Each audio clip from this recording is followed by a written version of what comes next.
So cute. It's a little present. It's a little Christmas present. What is that? Scarf. I don't need you in here. Screwing up my background. Okay, so mini sessions. What is a mini session and why should you host them?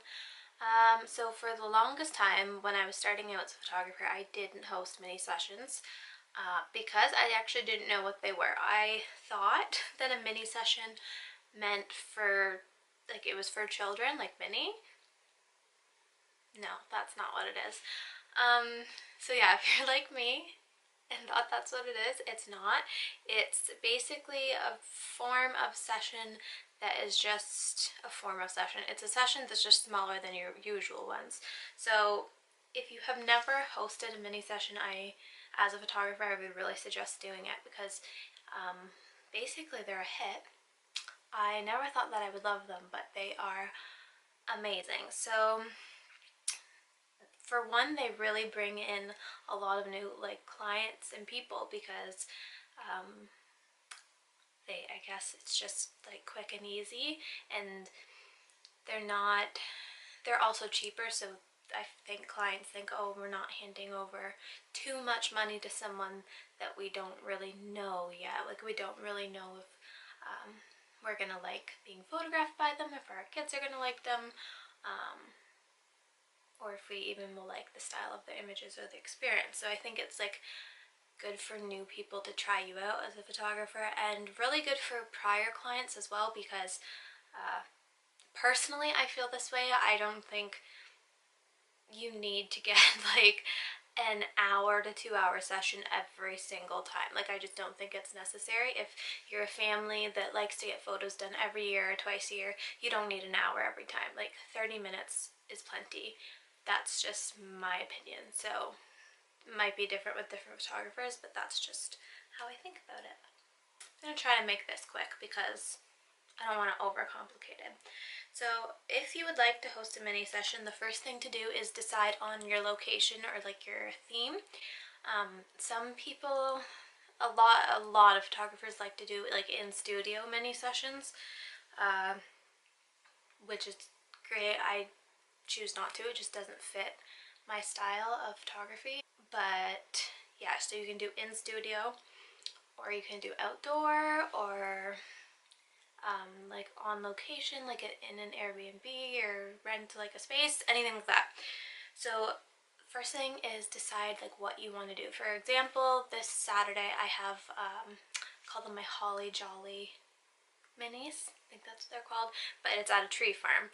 A lot of photographers do that around here, so I don't like to call them tree farm sessions because it's just really generic, and I find that they just don't stand out that way. And depending on like where you're doing it, sometimes you're gonna have to pay to rent somewhere, or sometimes you can find a place that's free. Like if you go to a conservation area, or just like if you have property, or if you own a studio, that's like one less thing that you have to worry about. But for me, I usually rent somewhere, so I put that into the cost of the mini session. Sip of my coffee. Try to, it's not always possible, but to photograph that location. So you can pick someone, or like a family or a couple or something that you like working with or photographed before, or you just want to photograph them, and photograph them at that location or something similar, so that you have photos to share with people. Because if you're I find that if I'm advertising a certain location and I have no photos or like examples of the work I'm going to be giving to the clients, it's really hard to book more, and it's hard for them. It would be hard for me personally too, as a client, to want to hand my money over when I don't know what I'm coming out with. So for the tree farm session, I can't remember the first time. It's been a couple years since I've taken photos there. I think that I first advertised with the photos that they had. So I would just like share the photos of the tree farm that they had advertised with and just write like not my photo or whatever. I think that's what I did. But if you can, for me, if this was my first time, I have to rent the tree farm, so I wouldn't be able to just go there and take pictures. I would just go somewhere that has a similar setting, so Christmas trees, which at a conservation area I'm sure you can find a Christmas tree, at least one, and just photograph like the typical ideal client that you would want to come to your sessions, photograph them at that place so you have an example to show what you're going to offer to these people. Come up with an affordable price. Okay, affordable. What a word.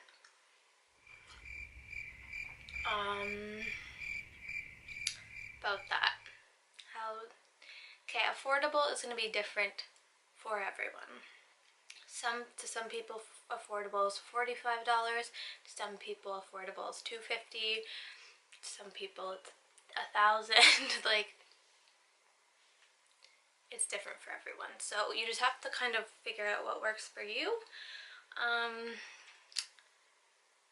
Typically mini sessions are going to be a lot cheaper than your regular sessions. So let's say you charge, it's also a shorter time and you're delivering less photos.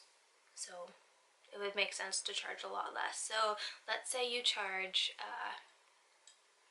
just a random number, $100 for an hour. And you're doing a 30-minute mini session or 20-minute mini session. So for me, if the expenses aren't higher than a regular session, I would just divide that, the 30 minutes, so $100 in two, so it would be $50. But usually I don't end up doing that because my expenses are always different for mini sessions, because you have to rent the space, buy props, hire an assistant, pay yourself. You'd have to write it all down and figure out what it's going to cost you. Sometimes I like to give a gift, not always, but yeah, sometimes you can like give a little gift, like a tree ornament or I don't know, something like that. I stopped doing that because I would have a tree ornament for a family and then like 8 people would show up and I would have one tree ornament and I was like, this just isn't working for me, I'm not doing this anymore. Oh, that's the other thing, limit the amount of people that you're shooting for these sessions, because you just won't have time to shoot like more than, I would say, 6. Figure out your expenses and then figure out or look at what you charge for a regular session and then divide that by how much time you've cut, if that makes sense. So if you're charging $100 for an hour and that's just your shooting and editing and that's all that $100 is going to you, then you would charge $50 for 30 minutes, if that makes sense. And then add your expenses on. People love deals, so get it, girl. Okay, start early. Don't plan mini sessions a week before. Start at least a month before, at least a month. Like if you can do 2 months before, that's great, because you're gonna want to book a lot of people for that day. So figure out how much you can shoot in the time span of the day. So I usually start around like 9ish. I've noticed other photographers, because sometimes when I do mini sessions and there's other photographers there, I notice that they'll only shoot in the mornings. So they'll start at like 8 and shoot to 10:30, and then they leave and they come back at like 3 until sunset, because they don't like that time of the day where the sun is high. Before I advertise anything, before I book anything, I'm talking about it. So I'm on Instagram, I'm like, oh, like who's excited for the tree farm sessions? Or like boudoir, I like to ask like who would be interested in boudoir, because then people are like thinking like, would I want to do that? And you get a sort of an idea of like, do people actually want this or no? Like, should I just skip this mini session or what? Wow, this video is already 12 minutes. Oh my god, I wanted to be like 5. Create an event on Facebook. So I always say if I didn't have a business, I would not have Facebook. It's just can be like a waste of time, but I also do like seeing everyone's pictures. But anyway, creating an event on Facebook is great because you can invite everyone to it, and then it can have all the details right there. People can check in, people can click interested even if they're not going, and kind of be reminded of it, and like once a week they'll see it and be like, oh yeah, maybe I would like to go to that.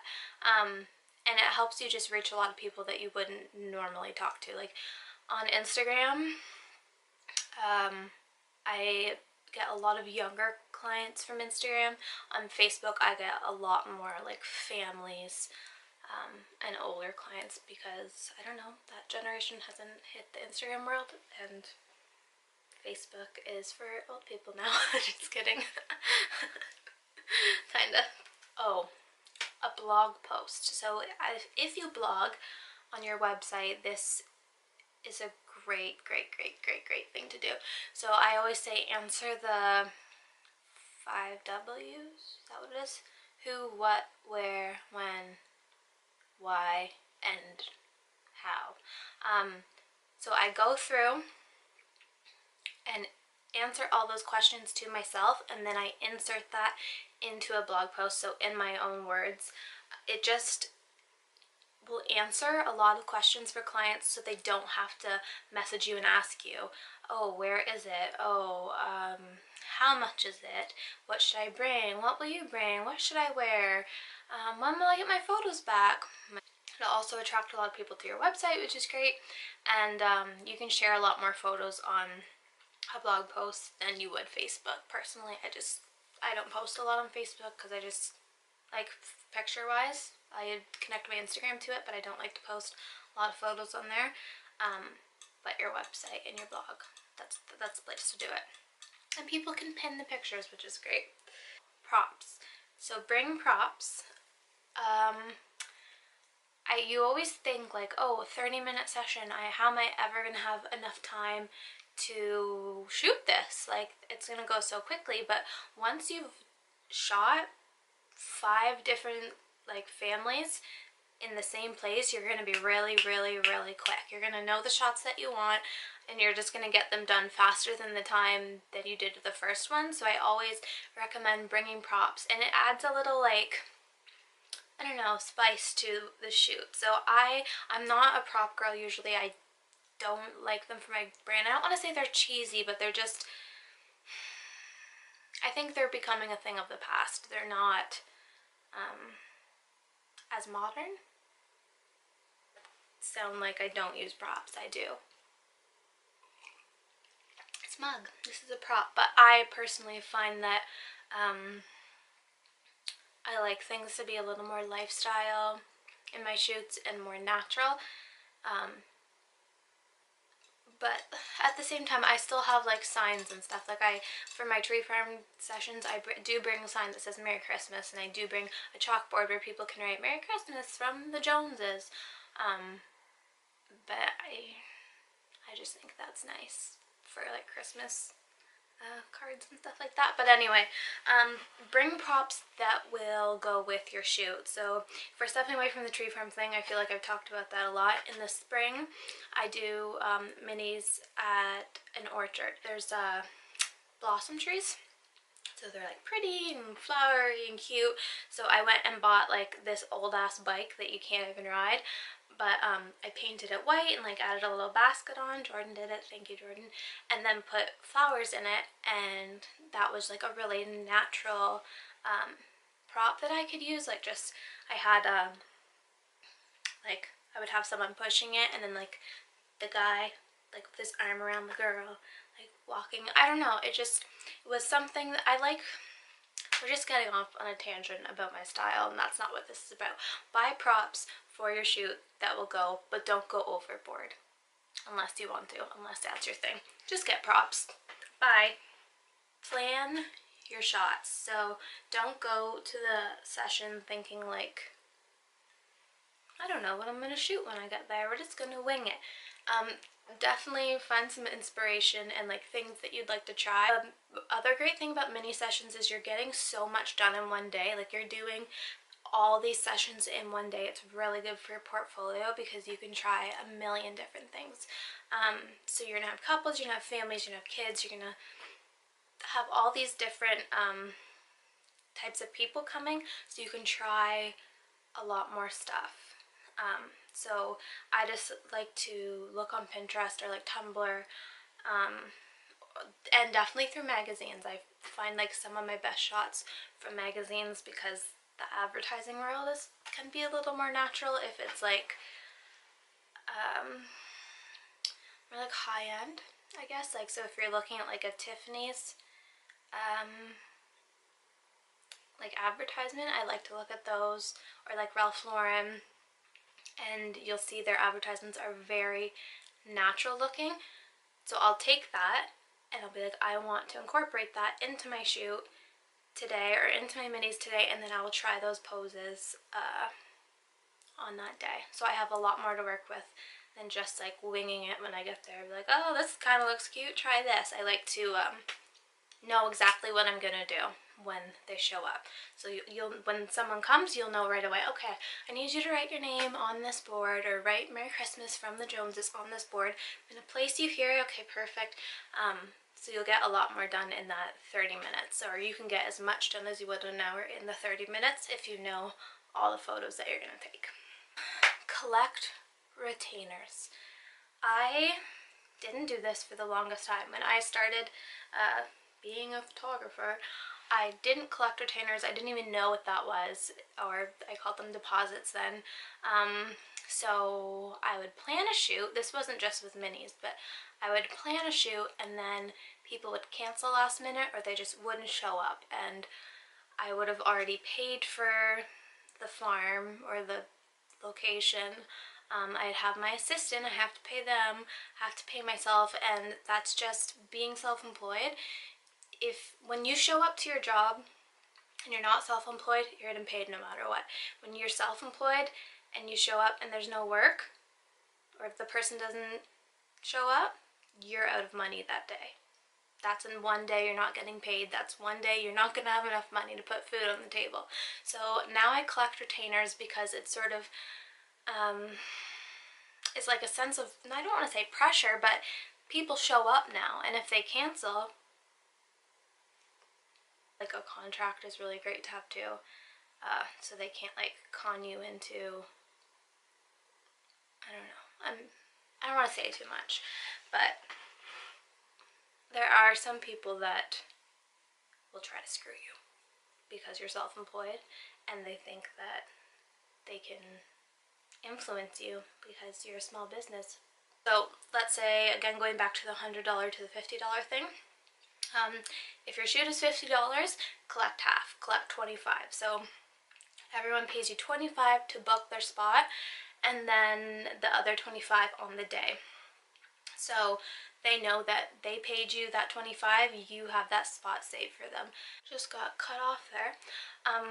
But yeah, because I'm self-employed, I had to reschedule a shoot to a day I have my own shoot booked, so I had to cancel on that photographer, which is shitty and sucks because I know what it's like, but it makes me feel a lot better knowing I paid them a retainer and they're not going to be out money that day. They didn't pay from their pocket for the location or their assistant or anything, so I'm not screwing them over, basically.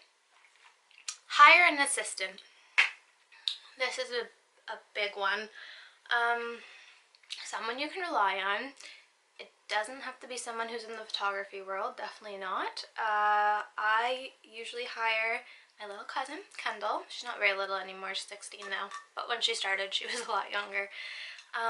It's not hard work to be an assistant, so hiring someone who's like a teenager or is interested in photography and is in high school or something, that's perfect because they will also be learning a lot from you,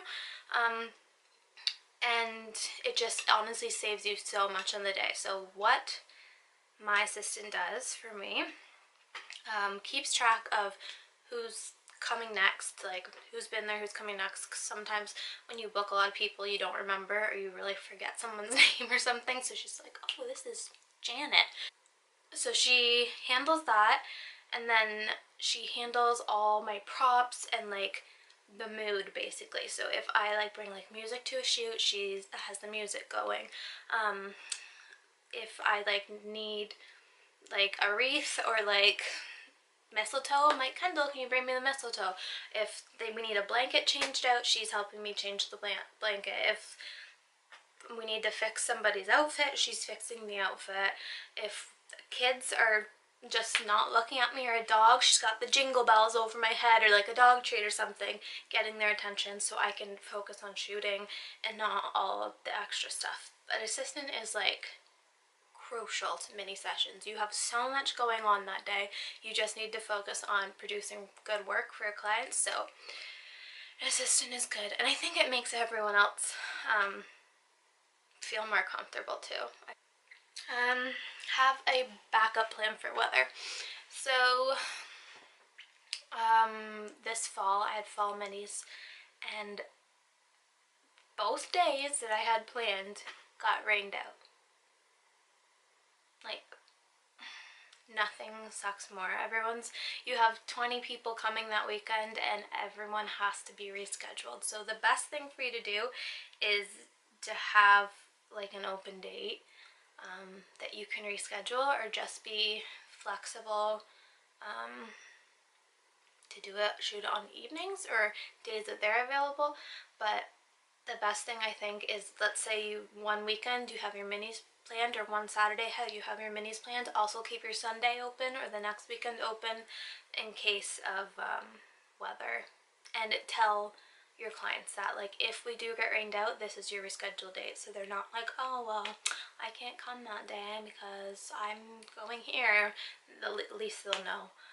But if they do have other plans that day, you can also reschedule them to like one other day if it's possible, if you don't have to rent the space. Send out an email prior to the session, so like a week before, answering every question that a client could ask you, because there's nothing worse than getting 20 emails from different clients asking the same thing over and over again. So I have like a little template that I made for mini sessions that answers every question I've ever been asked. So it's like, we'll start out, hi, I'm really excited for this weekend's mini sessions. Here's everything you need to know. Address, where you'll be, parking, what's my time slot. And don't just put your time slot is at 3, put your time slot is at 3 to 3:30. And when you're booking these, leave a space in between each shoot. So leave a 10-minute space at least in between each shoot, because sometimes you're going to run over, or you'll need to change something in between, like a battery or memory card or something, and sometimes you just want to like talk to people before you shoot. So just leave a good chunk of time in between so people aren't overlapping and it's not like you're not stressed out. But yeah, definitely send an email. People will ask you, can I bring my dogs? Can I bring someone else to watch my kids while me and my husband get pictures? When do I get my pictures back? Big one. Answer that question first. When and how do I pay you the rest of the money? Do you accept cash? No. Just like every question you can think, write it down, put it in an email, and send it to everyone. So everyone's on the same page, it's clear. If someone shows up late, you know you sent them that email, your ass is covered. That's it. Shoot and have fun. This video is so long, but I do think for new photographers and experienced photographers, mini shoots are very beneficial. For the longest time I didn't do them, and I'm so glad that I do now, because I do get a lot done in one day. So if 20 people want to book a shoot with you and you're shooting them all on different days, that's 20 days you're taking up versus getting 20 clients done in one weekend. It's good. I just think it's really good for business, and it's fun to host an event. Honestly, that's a really good thing for your business as well. Hosting an event, that's gonna draw attention to you. Oh, also, when you're starting out, if you haven't hosted mini sessions before, your first time, maybe you won't book a ton of them. So I would say, like, kind of start smaller. Like, don't rent a space that's way out of your budget when you are just doing your first set of mini sessions or marathon of mini sessions, because you may not get as many as you would compared to the 5th time you've done them. So the first time I hosted my tree farm sessions, I think I had like 3 to 4 families, maybe, and I think that was over a weekend, so like maybe like 5 in 2 days. So I paid for the farm, but I don't know if I like really had covered my expenses. So when you're pricing your mini sessions, make sure, like, be reasonable. Like, okay, maybe I'm only gonna book 3 sessions. So let's say the space you want to rent is like $30, which is a really good deal. So my goal is to book 3 sessions. The farm is 30, so $10 to each person they need to pay me. So that's going to go into the cost of the session. So $10 plus that 50 for the 30 minutes, that's $60, plus my assistant. Say you pay the minimum wage, so it's like 14 an hour or something. You can get 2 sessions done in 1 hour, so 14 divided by 2, like 2 sessions in the hour, $7 you're going to put on top of that. That is going to go to your assistant. I don't know if that really made sense, but I'll do a video on pricing and stuff another time. But yeah, I really hope this is helpful, and it's my first coffee talk. I'm excited. I enjoyed this. I like helping.